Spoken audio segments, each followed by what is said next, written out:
quais as imitações do diabo para enganar os homens. Livro de Apocalipse, capítulo 17. Comentário de Mário Persona.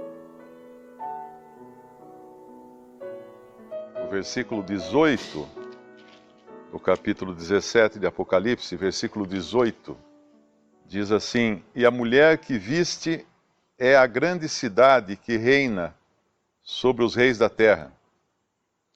Em Apocalipse 21, versículo 9. E veio um dos 7 anjos que tinham as 7 taças cheias das últimas 7 pragas e falou comigo, dizendo: Vem, mostrar-te-ei a esposa, a mulher do Cordeiro. E levou-me em espírito a um grande e alto monte, e mostrou-me a grande cidade, a santa Jerusalém, que de Deus descia do céu. Satanás é hábil em imitar as coisas de Deus. Nós já vimos em diversas passagens, aqui em Apocalipse, no livro de Apocalipse, que existe uma trindade satânica, assim como existe o Pai, o Filho e o Espírito Santo. Existe também Satanás, existe o Anticristo, a besta. E aqui nós vemos uma outra imitação que Satanás faz da igreja. Na Bíblia, a igreja é uma mulher. Ela é a noiva do Cordeiro, a noiva de Cristo. E é também uma cidade, né? Ela é associada a uma cidade. Aqui no capítulo 21, ela é associada à Nova Jerusalém, a grande cidade, a Santa Jerusalém, que de Deus descia do céu, ataviada como noiva. Isso nos fala da igreja. E a Babilônia, aqui no capítulo 17 de Apocalipse, nos fala da falsa igreja, ou do sistema religioso que se reporta como igreja, que se apresenta como noiva, que se apresenta como mulher, e ela é uma prostituta, no caso. Por quê? Porque ela negocia, ela se vende para os reis da terra. E ela é uma grande cidade também, e associada justamente à Babilônia, que foi a cidade que escravizou o povo judeu no Antigo Testamento, para onde eles foram levados cativos. Então foi o cativeiro dos judeus, chamava-se Babilônia. E podemos até associar isso, que o cativeiro daqueles que se denominam cristãos se chama Babilônia, a grande cidade. A noiva de Cristo é a igreja. A meretriz do mundo que se apresenta como noiva de Cristo é Babilônia. É essa grande meretriz aqui. Então, existe todo um paralelo entre aquilo que é de Deus e aquilo que os homens fizeram, incitados pelo diabo, para enganar e para manter cativos os homens também. Porque é isso que Babilônia faz. Ela está no versículo 1 do nosso capítulo. Ela é grande. No versículo 1 fala: Vem mostrar-te-ei a condenação da grande prostituta. Ela não é pequena, ela é bem grande, ela é bem extensa. Que está assentada sobre muitas águas. Águas nos falam de pessoas, de multidões, de nações.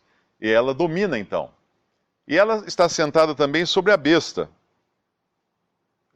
Tem um versículo que fala onde ela está sentada sobre a besta, no versículo 3, né? Levou-me em espírito a um deserto e vi uma mulher sentada sobre uma besta de cor escarlata, cheias de nomes de blasfêmia, e tinha 7 cabeças e 10 chifres. Nós vemos a besta ser associada ao governo secular, enquanto essa mulher domina, então, sobre muitas águas. Ela é grande, ela tem influência sobre o governo secular, sobre os poderes estabelecidos nesse mundo, e ela está onde no versículo 3? Num deserto. Por quê? Porque, obviamente, não pode existir nada que traga alimento onde essa besta está, onde essa Babilônia, ou essa mulher, essa falsa igreja, essa meretriz está. Eu entendo que essa meretriz, ela começa lá em Apocalipse, capítulo 2, quando nos é dito da prostituição, na carta à igreja de Tiatira.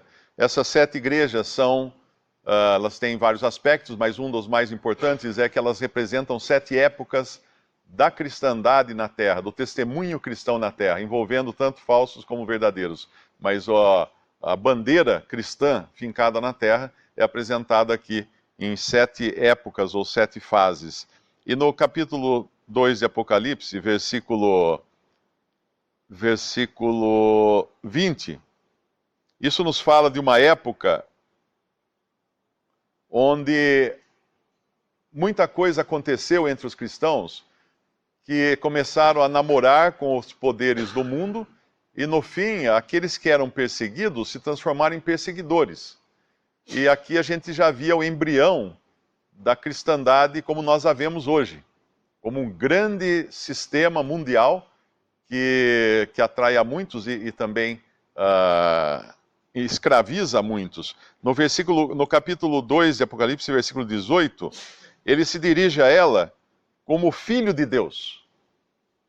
E isso é significativo porque ele não é o filho de Maria, nesse sentido, no qual ele está se dirigindo a ela.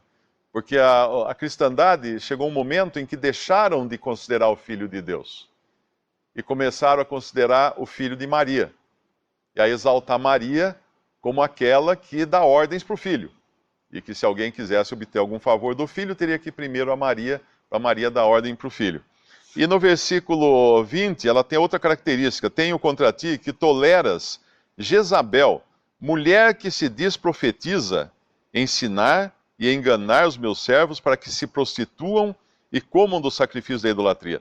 Então ela é uma mulher, ela tem essa característica de permitir que uma mulher ensine. Obviamente que em Cristo não há homem nem mulher, na posição que todos os salvos têm em Cristo, não há homem nem mulher, não há servo, nem rico, nem senhor, não há escravo, nem senhor, não há judeu, nem gentil em Cristo. Não há. Mas na ordem que Deus estabeleceu para a igreja no mundo, há. Existe uma distinção. Deus estabeleceu ordem nas coisas para que as coisas funcionem e não desviem para o erro. E o fato aqui de uma mulher ensinar, o que ela fez? Ela levou para que se prostituíssem e para que comessem sacrifícios da idolatria. Sempre que é tirada a ordem que Deus estabelece, existe prostituição, existe idolatria, existe erro, existe engano. E aqui no nosso capítulo, essa mulher então está no deserto, que é um lugar onde não tem nada para comer, mas ela tem uma aparência muito grande. No versículo 4 de Apocalipse 17, ela está vestida de púrpura e de escarlata, adornada com ouro e pedras preciosas e pérolas, tem na sua mão um cálice de ouro. Então, para a aparência humana, para impressionar o ser humano, ela tem muito que impressiona. Mas, obviamente, ela é a mãe das prostituições, que fala no versículo 5, e é embriagada no versículo 6, do sangue dos santos e do sangue das testemunhas de Jesus. Em primeira instância aqui, ela é a que perseguirá aqueles que vão testemunhar de Cristo depois do arrebatamento da igreja, no tempo de grande tribulação. Ela vai martirizar, ela vai perseguir, ela vai matar. Esse grande sistema que um dia levou o nome de Cristo na terra, mas é um sistema vazio de Cristo, está num deserto, ela vai ser a perseguidora daqueles que vão anunciar, do pequeno remanescente de judeus fiéis que irá se converter durante os 7 anos após o arrebatamento da igreja e vai anunciar então o evangelho do reino. Mas ela, num certo sentido também, é a mesma que é culpada do sangue de muitos santos ao longo dos tempos. Quem já leu a história da Inquisição, e é bom lembrar que existe a Inquisição católica e existe a Inquisição protestante. Nos dois lados houve perseguição, houve aprisionamentos, houve morte. É claro que a católica foi muito mais atuante nesse sentido, mas muito sangue correu de pessoas que eram crentes em Cristo, porém não aceitavam aquilo que era ensinado por Roma e depois, mais tarde também, pelos reformadores. Lá na mesma carta de Tiatira, no capítulo 2 de Apocalipse, o Senhor fala no versículo 23, ferirei de morte a seus filhos, e todas as igrejas saberão que eu sou aquele que sonda os rins e os corações. Embora no nosso capítulo aqui essa mulher aparece como estando sobre 7 colinas, e isso já foi comentado por muitos como sendo as 7 colinas sobre qual Roma estaria estabelecida, mas essa mulher não se restringe a Roma, não se restringe ao catolicismo romano. Ela é, na verdade, a união de tudo aquilo que levava o nome de Cristo na terra, porém vazio de Cristo. Tanto é que depois do arrebatamento ficarão os sistemas religiosos cristãos, os líderes religiosos cristãos, os cristãos que só professavam ser cristãos, mas vazios de Cristo.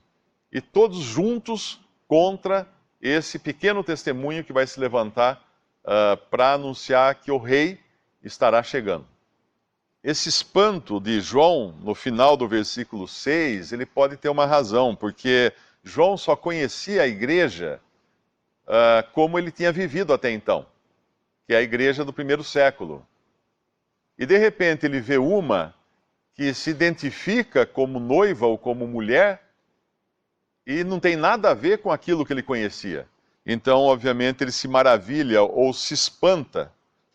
No versículo 6, depende da tradução, fala espantei-me, aqui fala maravilhei-me, com grande admiração ou com grande espanto. Por quê?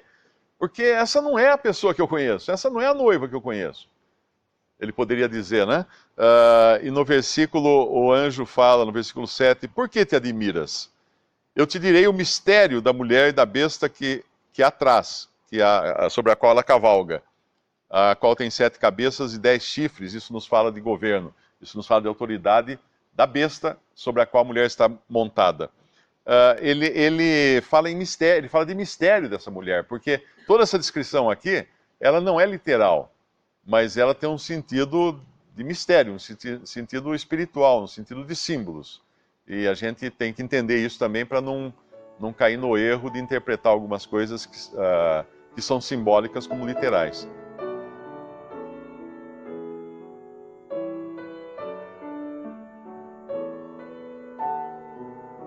Visite Respondi.com.br. Visite também 3minutos.net.